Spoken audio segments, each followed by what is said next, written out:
And today's topic would be on CO2 high pressure flooding system. So what we're going to see over here is a simple CO2 distribution system. In fact, it's called as high pressure CO2 flooding system. We have lots of CO2 bottles accommodated inside a separate CO2 room. Usually it's on nearby the steering gear room on the after part of the ship. So let's see the operation of the system and the major components what we have. And for this demonstration I'm going to use the protected space to be engine room. So let's consider engine room is going to be flooded with CO2. So we have a lot of nozzles distributed all over the engine room, right from bottom platform to the top platform. We have a lot of CO2 nozzles, and these are CO2 sounding alarms. You have visual and audible alarms in the indicating that CO2 is being flooded inside the engine room. And we have a CO2 room which has main CO2 bottles. The number of CO2 bottles totally depends on the gross volume of the engine room, and let's forget about the calculation. We will deal that in a separate video. So let's now concentrate only on the operation. And we have the control station, or the valve release cabinet, or the control cabinet simply. So in order to flood CO2 inside the engine room, as a matter of fact, the mustering should be done in the muster station, head count, order from the master, and then with all confirmations with respect to your company policy, the master will give orders to the chief engineer to release the CO2. And it is the chief engineer who has to release the CO2 into the engine room. And let's see what are the components inside the valve control station. This valve control station can be located at different places, but definitely outside the space to be protected. Here the protected space is considered to be the engine room. So you got to have definitely outside the engine room. Otherwise you can't operate in the event of fire inside the engine room. So there are three or many other possibilities. I'll deal with three such possibilities where these has to be located, the control station. So most of the ships, you have two basic places where the control stations are located. One is the fire control station, and other is the CO2 room itself. And the third is just outside the engine room, just at the entrance of engine room in fact. So the release cabinet has two pilot cylinders, and it is enclosed inside a cabinet which has a door. Once the door is open, it gives audible and visual alarms, and also it might trip some ventilation fans and stop some fuel pumps. It varies depending upon the ship, but usually it must give a definitely audible and visual alarm, and it should stop the ventilation fans.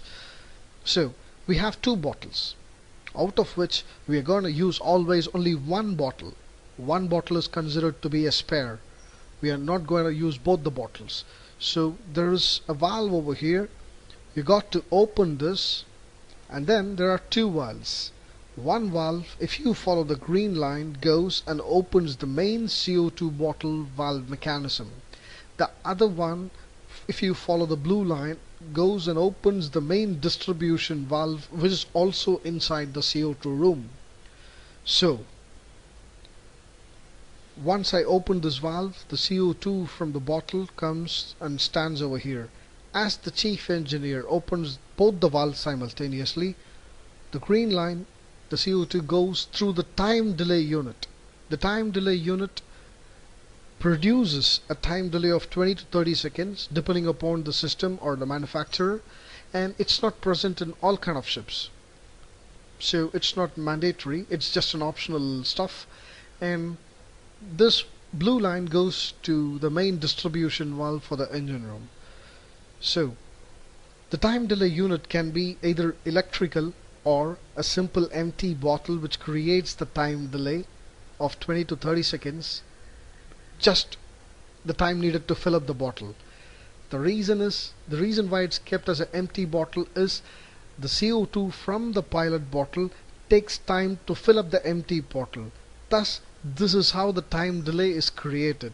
And electronically, we have a solenoid valve and a timer mechanism, which after let's say 20 seconds time delay, it opens the solenoid, and thus the CO2 goes and opens the main cylinder unit. So, as the chief engineer opens, the CO2 opens the main distribution valve. This also has a limit switch. So this limit switch gives an indication that the main distribution valve is opened, and after the time delay, the main CO2 bottles with corresponding to the engine room has also been opened. Thus, the CO2 passes through the non-return valve, and this non-return valve, remember that each cylinder outlet is having a non-return valve. The CO2 released passes through the non-return valve, reaches the main manifold, and through the distribution valve it goes to the engine room, gets distributed to various nozzles to various platforms. So as you all know, there is a requirement that 85% of the CO2 has to be released within 2 minutes of operation. So that's the requirement. So all the pipings and the nozzles and the diameter, everything has been calculated so that the requirement has been met. The details of the calculation, pipe diameter, the length and thickness of the pipe, etc., you can find it in the CO2 manual, and it's very clearly explained. So that's not scope of this video. And let's now concentrate on the main manifold. You have a blank. You definitely have to have a blank over here, so that for any maintenance purpose you can isolate the CO2 bottle section, you can blank it and then carry out maintenance on this area. And you have a valve over here through which you can connect air, either from the engine room or from the shore, depending whether you're on dry dock or not. And on the manifold you also have a pressure gauge indicating whether the line is pressurized or not. And one of the main components on the manifold is the relief valve. Let's say you have released the CO2 and for some reason the main manifold has the distribution valve has not opened. The line has to be protected against another damage. So like the relief valve will lift and the CO2 will go outside the CO2 room through the free atmosphere. And the recent generation ships, the modern ships, have a pressure switch over here. This pressure switch, whenever there is a small leak or some pressure in the line, it detects the pressure and gives an alarm. It might be either the CO2 leak alarm or the CO2 release alarm, depending on the classification. The pressure switch can be either calibrated, let's say the pressure 1 to 10 bar as leak alarm, and after 10 bar it is release alarm. It depends on the automation system of a ship. And after that you have the distribution valve, which is operated through a piston, and this piston, as it push up, the valve opens up, and then the CO2 goes to the engine room. And that's it with the simple system. Now let's concentrate on the actual system which is present on board a ship. So this is one such actual system which I had on board a ship. As I said, we would consider the protected space, or the space to be protected, as engine room, which is isolated.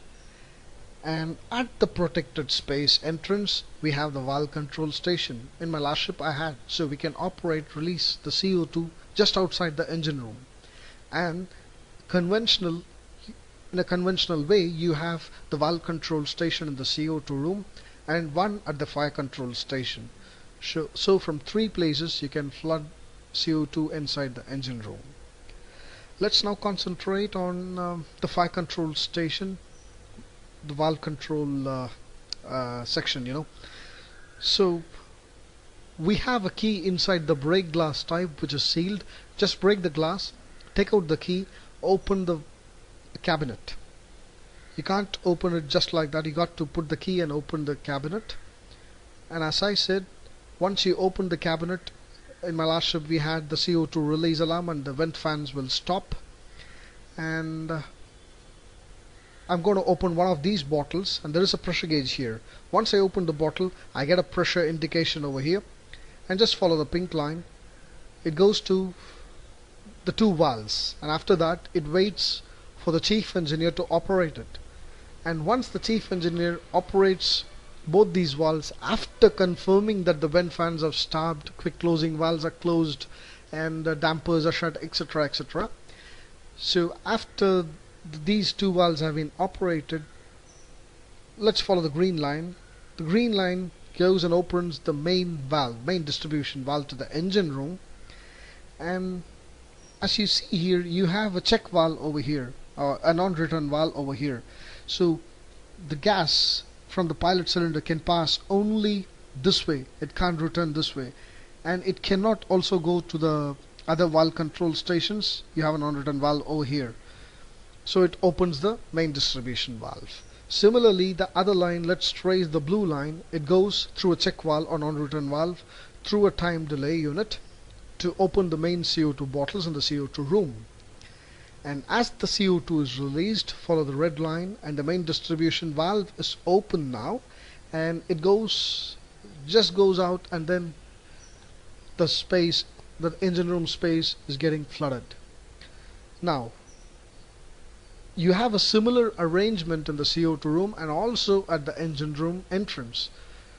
Let's assume if I want to operate from the engine room entrance, I have to take out the key by breaking the glass, open the cabinet. I have a similar mechanism over here which is not shown. The CO2 alarm will sound, the vent fans will stop, and I have to shut the quick closing valve. Remember, when you're operating from the engine room entrance, somebody has to go to the fire station or the emergency station, from where you have to shut the quick closing valves, and the emergency stops of blowers, pumps, dampers, everything has to be done. Or if this arrangement is there, you must be capable of shutting the quick closing valves, everything just outside the engine room. All arrangements must be nearby. So I open the cabinet, confirm everything is stopped and everything is perfect for release of CO2, mustering, order from the captain. The chief engineer operates these two valves. I open the bottle over here, pressure is indicated. Let's follow the green line now. It goes through the check valve, non-return, and it goes and opens the main distribution valve. And the blue line, it goes through the check valve or a non-return valve, goes to the main through the time delay unit, and of course to the CO2 bottles inside the CO2 room, and thus the CO2 gets released, and through the red line, through the distribution valve, it goes to the engine room and gets released. So this is how the CO2 system is being operated on board a ship. In the future videos, we will deal about the mechanism and limit switch, how it is there and how the limit switches work, and specifically we will deal about the time delay unit, CO2 bottle construction, the valve arrangement, CO2 room arrangement, and the nozzles, etc. So watch out for the future videos on CO2 system.